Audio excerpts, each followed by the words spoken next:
오늘 말씀 룻기 2장 14절부터 16절까지입니다. 룻기 2장 14절부터 16절까지입니다. 제가 봉독합니다. 식사할 때에 보아스가 룻에게 이르되 이리로 와서 떡을 먹으며 내 떡 조각을 초에 찍으라 하므로 룻이 곡식 빼는 자 곁에 앉으니 그가 볶은 곡식을 주매 룻이 배불리 먹고 남았더라.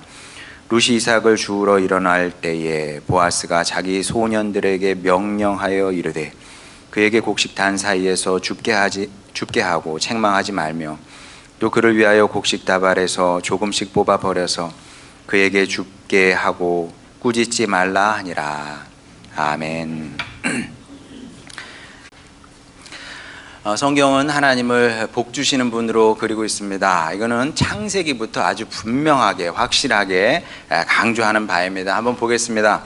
창세기 1장 22절 그리고 28절인데 하나님이 그들에게 복을 주시며, 사실 동물들 얘기예요.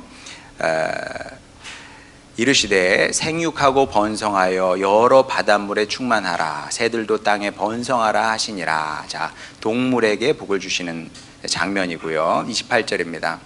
하나님이 그들에게, 이건 이제 사람이죠, 복을 주시며 하나님이 그들에게 이르시되 생육하고 번성하여 땅에 충만하라, 땅을 정복하라, 바다의 물고기와 하늘의 새와 땅에 움직이는 모든 생물을 다스리라 하시니라. 하나님은 복 주시는 분이기 때문에 신앙생활에서 굉장히 중요한 것이 소망입니다. 뭘 소망해야 될까요? 하나님께서 나를, 우리를, 우리 가정을, 우리 교회를 어떻게 축복하실지 기대하는 마음을 갖고 사는 겁니다. 그래서 성도의 삶은 항상 기대하는 마음인 거죠. 소망은 영원한 겁니다. 믿음과 소망과 사랑은 영원한 건데 소망도 평생 가지고 가는 겁니다. 우리가 나이가 들었다고 소망이 끊기면 안 되고요. 우리가 숨을 멎는 그 순간까지 성도는 소망하는 사람으로 살아야 되는 겁니다. 그리고 그래도 되죠. 왜냐하면 하나님은 여러분을, 그렇죠, 동물을 축복하신 분께서 여러분을 왜 축복하시지 않겠습니까? 하나님은 여러분을 축복하시는 분이기 때문에 그렇습니다. 그리고 이런 하나님의 선한 뜻, 의지를 의심하지 않는 것을 가리켜 믿음, 이렇게 얘기를 하는 겁니다. 그래서 믿음과 소망은 항상 같이 가는 겁니다. 믿음이 있는데 소망이 없을 수 없고요, 소망이 있는데 믿음이 없을 수 없는 겁니다. 이 둘은 항상 같이 가는 거죠. 자, 그런데 여기서 우리가 반드시 기억해야 되는 아주 중요한 사실 하나가 있습니다. 그것은 무엇이냐면 우리가 생각하는 축복과 하나님께서 생각하시는 축복은 다를 수 있다. 이 신앙생활하면서 굉장히 중요한 겁니다. 이걸 모르면 시험에 들어요. 왜 하나님께서 나를 축복하시지 않지? 우리를 축복하신다 그랬는데 왜 나에겐 축복하시지 않아? 이런 생각을 하게 된다는 거죠. 그러면 이제 시험에 들게 되는 겁니다. 자, 이제 우리가 보통 가지고 있는 축복 개념은 뭐냐 하면, 우리가 이제 어떤 때 축복을 받았다고 생각을 하냐면 내가 원하고 바라는 것이 나에게 이루어지면 축복받았다고 생각을 해요. 그렇죠? 아니면 내가 기대하며 계획하는 것들이 있습니다. 그렇죠. 삶은 계획이니까 다 계획을 하잖아요. 내가 기대하면서 계획한 바가 있어. 그리고 그대로 성취됐어. 그럼 그게 축복이에요. 자, 물론 이렇게 되기도 합니다. 이렇게 되기도 해요. 내가 원하고 바란 게 이루어지기도 하고 내가 계획한 대로 이루어지기도 합니다. 자, 그럼 축복이에요. 하지만 하나님의 축복이 항상 이런 방식으로 우리에게 임하는 것은 아니라는 사실을 여러분이 알아야 돼요. 내 뜻과 내 계획과 상관없는 방식으로, 하나님의 방식으로 하나님께서 우리를 축복하시기도 한다는 거죠. 자, 그럼 어떻게 하나님께서 그렇게 축복을 하시냐? 자, 이해를 돕기 위해서 제 얘기를 잠깐 해보겠습니다. 논문이 그때 한 절반 정도 진행이 됐던 것 같아요. 그쯤 제 진로를 결정을 했습니다. 대학에서 가르치는 일을 하기보다는 목회를 하면서 살겠다. 뭐 서원을 한 건 아니에요. 하나님과 약속을 한 건 아니지만 자연스럽게 그런 결심을 하게 됐습니다. 이렇게 생각하게 된 여러 가지 이유가 있는데, 그 중에 하나는 우리 교회에서, 우리 교회가 아니고 이제 독일의 교회에서, 그 교회 현장에서 사람이 변화되는 그 기적을 본 거죠. 놀라운 기적. 정말 그런 기적은 흔치 않은 기적이 일어났어요. 몇 명 되지도 않는 유학생 교회에서 엄청난 일이 일어난 겁니다. 금방 죽어도 이상하지 않은 청년이 하나 있었거든요. 여자 청년이 하나 있었는데 정말 주님의 기적 같은 은혜로 살아났습니다. 이거는 뭐 기적이, 누가 봐도 기적이고, 뭐 병원에서 봐도 기적이고, 실제로 이게 어떤 일이, 이런 일이 일어났냐, 이렇게 얘기할 만큼 그런 놀라운 일이 일어나게 됐습니다. 그런, 이제 하나님의 살아계심을, 제가 하나님의 살아계심을 모르겠습니까만은, 알죠. 아는데, 다시 한번 확인하게 되니까, 이게 지금 중요한 게 아니에요. 그 공부 따위는 눈에 들어오지도 않는 거죠.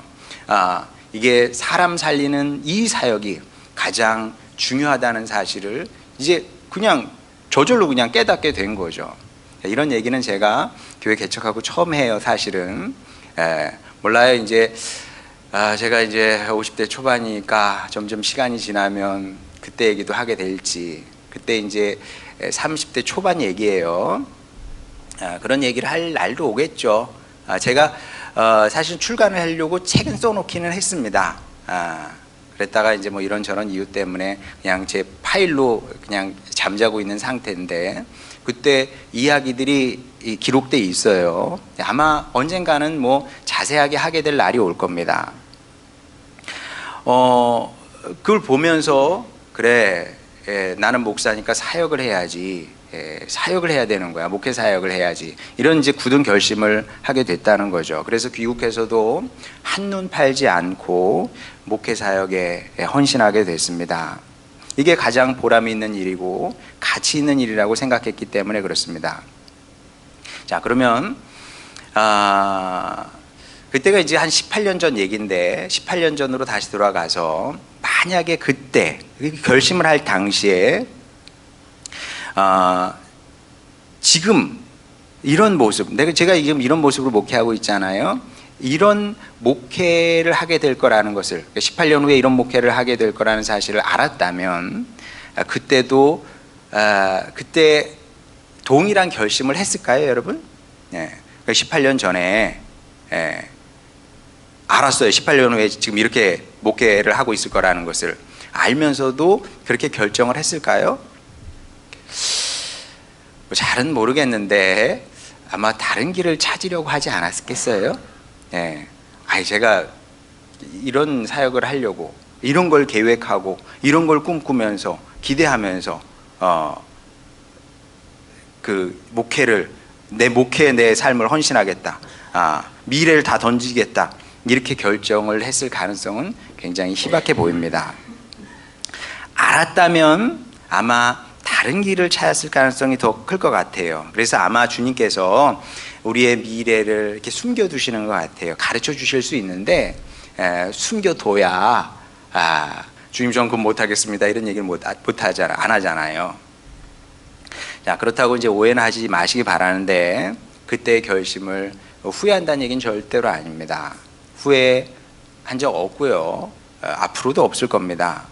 후회는커녕 진심으로 하나님께 감사하며 살고 있습니다. 자, 뭐가 그렇게 감사하냐? 본문의 룻하고 사실은 비슷한데, 룻이 믿음으로 하나님을 선택해서 이스라엘로 이주를 했습니다. 자, 엄청난 결정이었죠. 아브라함의 믿음의 견조도 결코 빛을 잃지 않는 큰 믿음이라고 그랬습니다. 자, 이런 위대한 결정을 했고, 그리고 실행에 옮겼으니 엄청난 축복이 사실은 따라와야 되는 거예요. 하늘에서 만나가 내리든 메추라기가 내리든 뭐 그런 일들이 일어나야 되지 않겠습니까? 근데 그런 일들이 일어났습니까? 안 일어났습니까? 안 일어났어요. 룻의 인생에는 사실 엄정하게 얘기하면 룻의 인생에는 기적은 없었습니다. 그러니까 여러분 모든 게 이렇게 기적을 너무 좋아하지 마세요. 모든 게 다 기적으로 다 하나님께서 모든 문제를 다 풀으실 수는 없어요. 출애굽기 때는 기적도 일어났지만 사실은 대부분의 성도의 삶에서는 그냥 객관적인 눈으로 보게 되면 저게 기적인가? 우연히 그렇게 일어난 거 아니야? 아니면 자연의 그냥 순리대로 일어난 일들이 그렇게 보이는 일들이 훨씬 더 많다는 거죠. 그래서 신앙생활을 아라비안 나이트처럼 생각하면 안 됩니다. 아라비안 나이트 보면 지니가 딱 나타나서 주인님 뭘 원하십니까? 그러면 소원대로 원함대로 다 이루어 준단 말이죠. 자, 근데 이런 것을 신앙생활로 착각하면 안 됩니다. 사실은 우리가 최선을 다해서 신앙생활을 해도 일상은 잘 안 바뀌어요. 뭐 환경이 갑자기 변화됩니까? 그런 일은 굉장히 안 일어나는 건 아닌데 굉장히 드문 일인 겁니다. 룻을 한번 보세요. 가장 위대한 믿음을 보인 거예요. 하나님 앞에 그의 믿음을 증명을 한 겁니다. 자, 그렇지만 여전히 이삭 죽고 있잖아요. 이스라엘에 왔다 그래서 뭐 만나가 떨어집니까? 메추라기가 떨어집니까? 그런 일 일어나지 않아요. 천사가 와가지고 돈 보따리를 갖다 주고 갑니까? 그런 일 일어나지 않습니다. 제비가 와서 씨 떨어뜨려가지고 심었더니 거기서 박이 나와서 쓰니까 거기서 뭐 금은보화가 나옵니까? 그런 일 일어나지 않는다니까요. 그때 뭐 로또가 있었다면 로또 했으면 로또 1등 당첨됐겠습니까? 그런 일은 일어나지 않습니다. 글쎄 뭐 절대 일어나지 않는다 이렇게 말하기는 좀 어렵지만 거의 일어나지 않는다고 보면 되는 겁니다. 다시 말씀드리지만 룻의 인생에서는 그런 기적은 없었습니다. 자, 그러면 설교 초입에서 했던 얘기는 뭐예요? 하나님 우리에게 복 주시는 분이라면서요. 네. 근데 왜 복을 안 주세요? 자, 우리가 기대하는 복이 있거든요, 사실은. 룻이 이렇게 훌륭한 사람이니까 최소한 아브라함만큼은 복을 주셔야 우리의 마음이 시원해요. 공정하게, 하나님 공정해야 될 거 아니에요. 우리 시대가 좋아하는 단어 공정, 하나님 공정해야 돼. 아브라함에게 믿음의 사람 아브라함에게 그만큼 복을 줬잖아요. 그러면 공평하게 룻에게도 그에 상응하는 그만큼의 축복을 내려줘야 우리가 이제 마음이 편한 거예요. 그리고 하나님을 찬양할 수 있는 겁니다. 하나님은 공의로운 분이고 정의로운 분이고 공평한 분이라고 찬양할 수 있는 거죠. 자, 그런데 하나님의 대응은 실망스러웠어요, 사실은. 자, 14절 16절 한번 보겠습니다. 식사할 때 보아스가 룻에게 이르되 이리로 와서 떡을 먹으며 내 떡 조각을 초에 찍으라 하므로 룻이 곡식 빼는 자 곁에 앉으니 그가 볶은 곡식을 주매 룻이 배불리 먹고 남았더라. 16절 또 그를 위하여 곡식 다발에서 조금씩 뽑아버려서 그에게 줍게 하고 꾸짖지 말라 하니라. 자, 이것이 하나님께서 룻에게 주신 축복이에요. 배불리 먹게 하고, 그렇죠? 그리고 이삭을 넉넉하게 줍게 하셨죠. 뭐 충분한 축복입니까? 여러분이 보실 때? 형편없죠. 형편없는 거 이거는. 창조주 하나님, 우리 전능하신 하나님이라고 그러잖아요. 창조주 하나님을 선택해서 이스라엘로 이주까지 했으면 더 놀라운 축복으로 응답해 주셔야 되는 건데 고작 하나님께서 주실 수 있는 것이 배불리 먹게 하시고 그 다음에 넉넉히 이삭 줍게 하셨다 그래요. 이 정도 선물 받은 겁니다. 이걸 뭐에 비유하면 좋을까요? 우리 준우가 생일이 이제 다가오면 뭐 기대할 거 아닙니까? 모르겠네. 이제 5학년 되니까 이제 5학년쯤 되면 생일 선물 따위는 없다 이렇게 말씀하실 수도 있겠죠. 근데 뭐 보통은 선물을 주는 걸로 알고 있어요. 야, 근데 준우야, 아빠가 탁 퇴근하고 오시더니 옛다 선물하면서 주시는데 연필 한 자루야. 어떨 것 같아? 집어 던지고 싶겠지.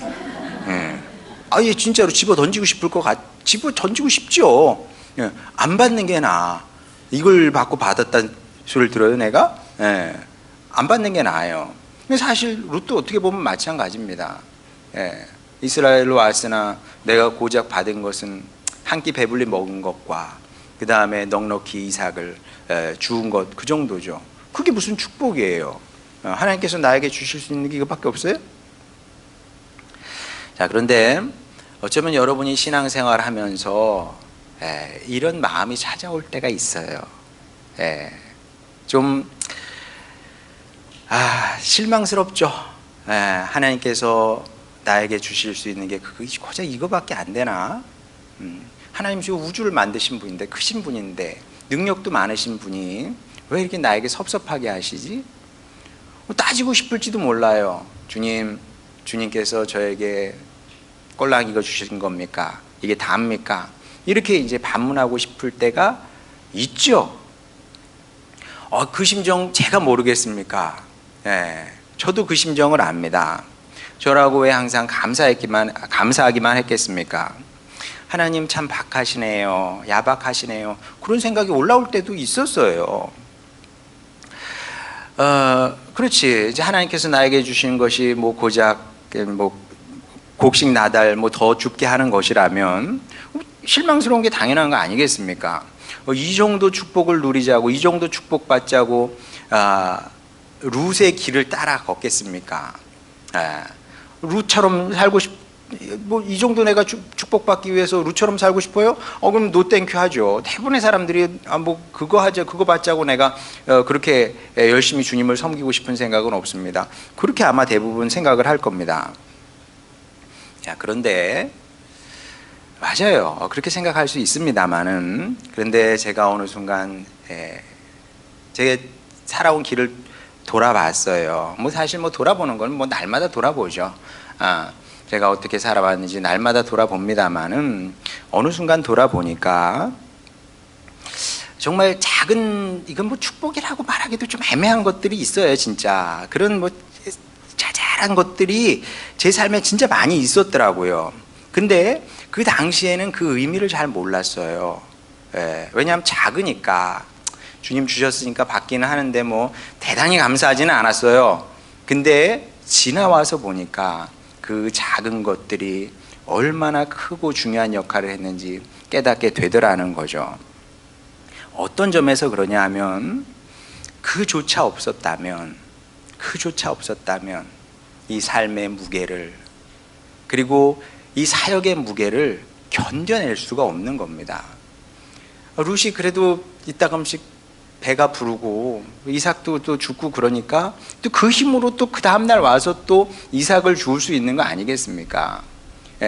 성도의 삶이라는 게 그렇더라고요. 제가 살아보니까.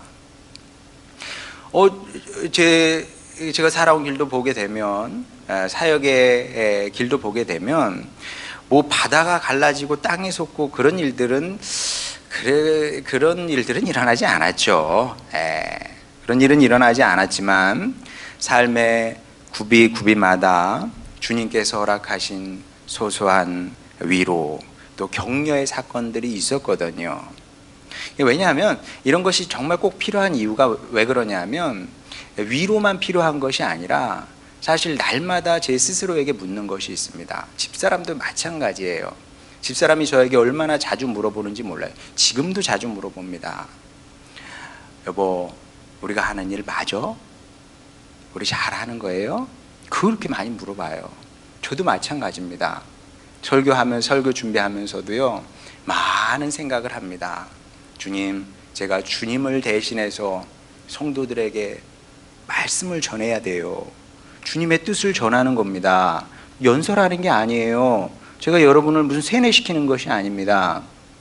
제가 어떤 이념을 전하는 게 아니잖아요. 성도들이 생활을 하면서 들어야 될 주님의 말씀이 있거든요. 주님의 말씀을 듣지 않으면 세상에서 들려오는 말만 듣고 사는 거예요, 그냥. 그러면 방향 없이, 향방 없이 사람들이 막 살아가거든요. 주님의 말씀을 들어야 되는데, 주님, 제가 이런 말씀을 준비했는데 이게 맞습니까? 이게 사실은 요즘 아이들이 하는 말 맞다나 살떨리는 일이에요.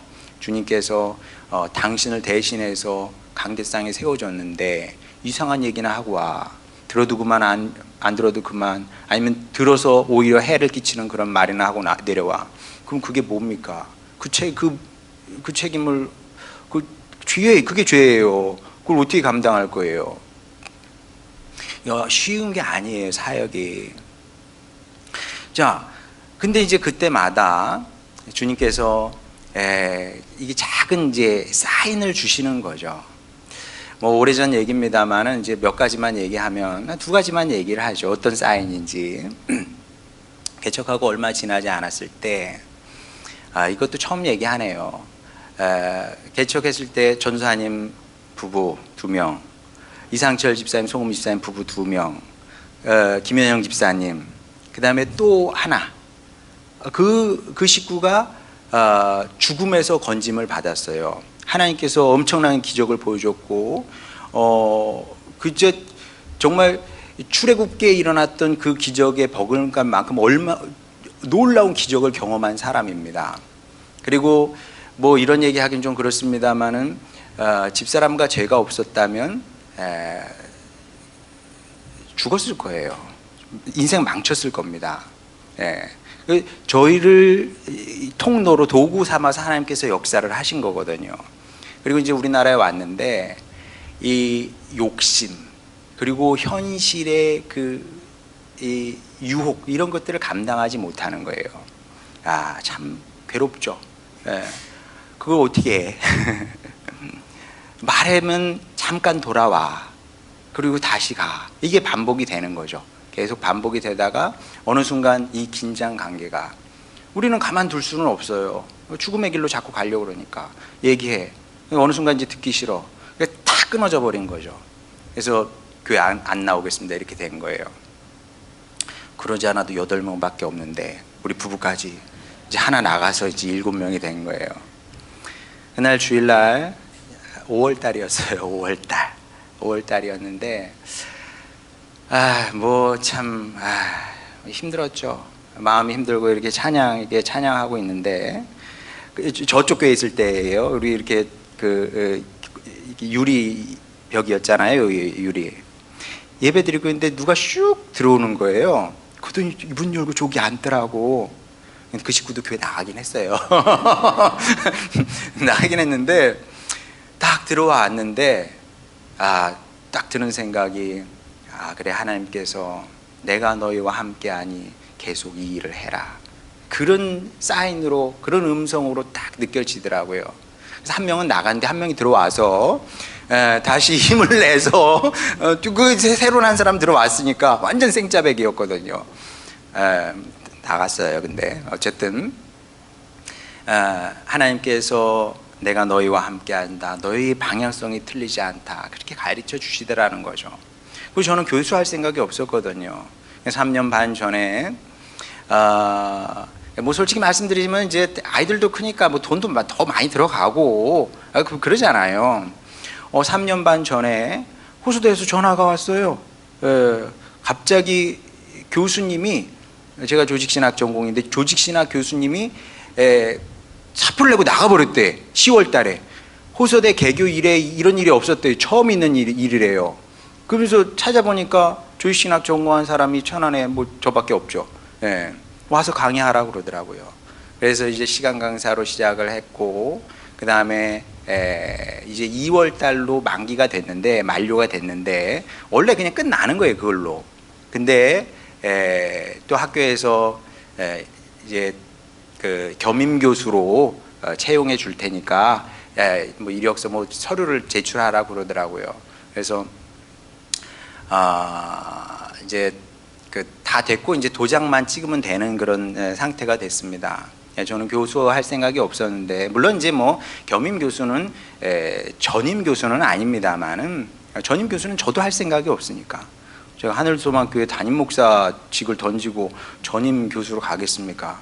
여러분 안심하십시오. 그런 일은 일어나지 않습니다. 저 서울대학에서 오라 그래도 오라고도 하지 않지만 어디든 전 가지 않습니다. 처음부터 목회할 생각이었기 때문에. 그러니까 이제 뭐 엄청난 기적은 아니잖아요. 근데 이런 일들이 굉장히 많았습니다. 주님 제가 하는 일이 맞습니까? 그때마다 주님께서 이렇게도 보여주시고 저렇게도 보여주시고 이렇게도 위로해 주시고 저렇게도 용기를 주시고 그랬다는 거죠. 자, 무슨 얘기인지 여러분 이해가 되실 겁니다. 자, 근데 뭐 굉장히 설득이 되고 그러지도 않았을 것 같습니다. 왜냐하면 그렇다고 해서 대단한 복을 받은 게 아니잖아요. 룻도 그렇고 저도 그렇고 제가 스스로 만족하고 감사하는 거지, 남들이 볼 때 와, 김성렬 목사 대단해 막 이렇게 생각하는 건 아니거든요, 사실. 그러니까 이제 야, 그래, 축복이라고 당신이 주장하면 축복일 수 있겠지만 그렇다고 그걸 받자고 룻처럼 이렇게 진실하고 성실하게 또 자신의 삶을 들여서 주님의 길을 걸어갈 필요가 있을까? 그럴 생각은 없는데 이제 그런 식으로 반응하는 경우가 더 많겠죠. 자, 이런 저항의 마음이 올라올 수 있습니다. 자, 그럴 수 있어요. 그럴 수 있고 또 우리 다 같은 사람이기 때문에 그런 심정을 충분히 이해합니다. 자, 이 사실을 전제하고 여러분에게 질문 하나를 드리겠습니다. 한번 생각해 보세요. 여러분이 기대하는 축복이 있어요. 여러분의 마음속에 다 있어요. 복 받고 싶은 거예요. 누구나 다 마찬가지입니다. 복 받고 싶어 하지 않은 사람은 세상에 없어요. 다 복 받고 싶어 합니다. 자, 여러분이 받고 싶은 복이 있어요. 자, 그리고 하나님께서 여러분에게 주시고자 하는 또 축복이 있어요. 같으면 좋아요. 근데 같을 가능성은 많지 않습니다. 특히 신앙의 연륜이 적을수록 하나님의 뜻과 우리의 바람은 이렇게 좀 거리가 멀 가능성이 크죠. 그래서 이제 우리 교회를 처음에 이제 같이 개척을 했는데 떠난 그 식구도 이 신앙의 연륜이 짧다 보니까 그런 게 참 무시 못하더라고요. 그러니까 이게 모태신앙이 못하는 것도 많은데 또 나름의 그런 장점이 있어요. 그래서 깊이 뿌리 박힌 뭔가 있는데 어찌 됐든 간에 우리가 바라는 것과 하나님의 뜻이 같으면 좋은데 다를 가능성이 큰 겁니다. 자, 그러면 둘 중에 하나를 선택을 해야 된다면, 둘 중에 하나를 반드시 선택을 해야 돼, 골라야 돼. 그러면 여러분 무엇을 선택을 해야 되겠습니까? 어리석은 질문이죠. 어리석은 질문입니다. 답은 뻔한 거예요. 자, 왜냐하면 우리가 생각할 수 있는 최고의 축복은 뭐냐면, 룻이 어떻게 되면 여러분이 만족하겠습니까? 룻이 좋은 남편 만나야죠. 좋은 남편 만나서 아기도 한 10명 정도 낳고, 그때는 이제 다산이고 축복인 사회였으니까 애도 한 10명 정도 낳고, 그 다음에 남편의 사랑을 받으면서 중산층으로, 또 이거 중요해요, 중산층으로 행복하게 죽을 때까지 사는 거죠. 그리고 남편 보아스가 바람피면 안 돼. 그 정도예요. 그게 우리가 현실적으로 생각할 수 있는 최고의 축복입니다. 그래요, 안 그래요? 그렇지. 우리가 또 객관적인 사람이잖아요. 룻이 무슨 왕궁에 들어가길 그런 걸 바라면 안 되지 않습니까? 현실적으로 우리가 생각할 수 있는 최고의 축복은 그 정도입니다. 자, 그러면 하나님께서 룻에게 주시고자 했던 축복은 뭐냐? 자, 다시 한번 룻기 4장 21절 22절을 한번 보도록 하겠습니다. 우리가 룻기를 나누면서 아마 여러 번 이제 인용하게 될 텐데, 살몬은 보아스를 낳았고, 보아스는 오벳을 낳았고, 오벳은 이새를 낳았고, 이새는 다윗을 낳았더라. 자, 이방 여인, 이스라엘 사람들이 쳐다도 보지 않고 무시하고 개처럼 여겼던 이방 여인 룻이 하나님을 선택함으로 말미암아 다윗의 증조모가 되지 않습니까? 다윗이 누굽니까? 우리 시대로 말하자면, 우리식으로 말하면은 세종 대왕님이에요. 세종 대왕님. 룻이 다윗의 증조모가 되는 그런 이제 축복을 누리게 되지 않습니까? 우리가 생각하는 축복과 하나님께서 생각하는 축복의 질의 차이가 이렇게 큰 겁니다. 이래서 하나님은 사랑이신 것이고요. 우리를 최고로 사랑하시는 분이고 우리에게 가장 선하신 분이고 그래서 가장 좋은 것으로 우리를 축복하시는 분인 겁니다. 이 스케일이 다른 거예요. 사람이 생각할 수 있는 스케일은 고작 중산층 행복한 삶 이거예요. 예. 그런데 하나님께서 생각하는 스타일은 하나님께서 생각하는 축복의 스케일은 이렇게 큰 겁니다. 역사의 인물이 되게 한 거 아니겠어요. 룻을 형편없는 사람이제 출신 성분이 좋지 않아요. 배운 게 뭐가 있겠습니까? 가진 게 뭐가 있겠습니까? 아무것도 없는데 그가 진실하게 믿음의 길을 걸어갔더니 역사의 인물이 되게 하시더라. 이 하나님이 여러분의 하나님인 겁니다. 하나님께서 여러분에게 주실 수 있는 것이 많아요. 준비하신 것이 많고요. 크고 많은 겁니다. 그러니까 여러분이 이 사실을 굳게 믿고 다시 말씀드리지만 신앙생활은 진실함으로 하는 거예요. 잔머리 굴리면 안 돼요. 정직하게 그냥 가는 겁니다. 어제 집사람하고도 그 얘기를 했어요. 우리가 어떻게 결혼했을까? 우리 목회 가려면 결혼 얘기 좀 썼는데 무식했어. 우린 기도밖에 안 했거든요. 기도밖에 안 했어. 근데 결혼을 했잖아요. 지금 생각해 보면 그 무식함이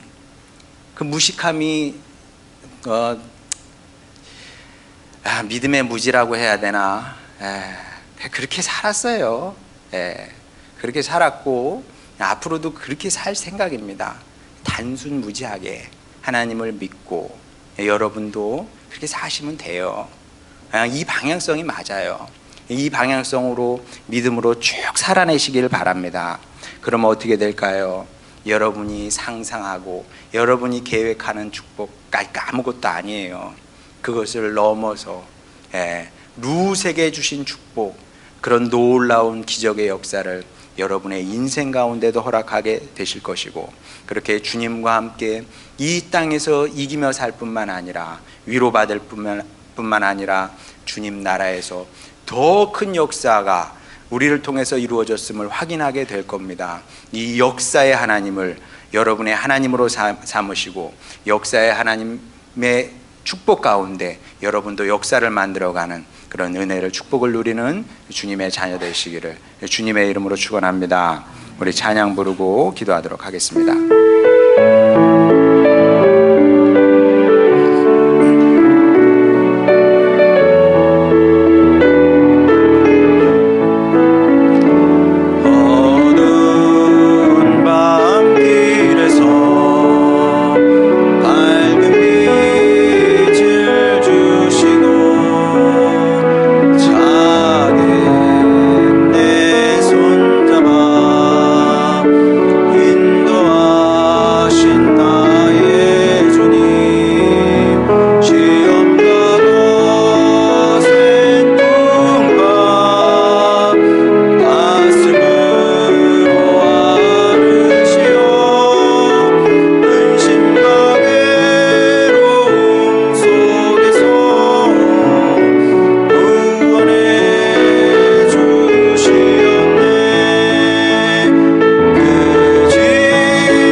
인생을 사랑하지요.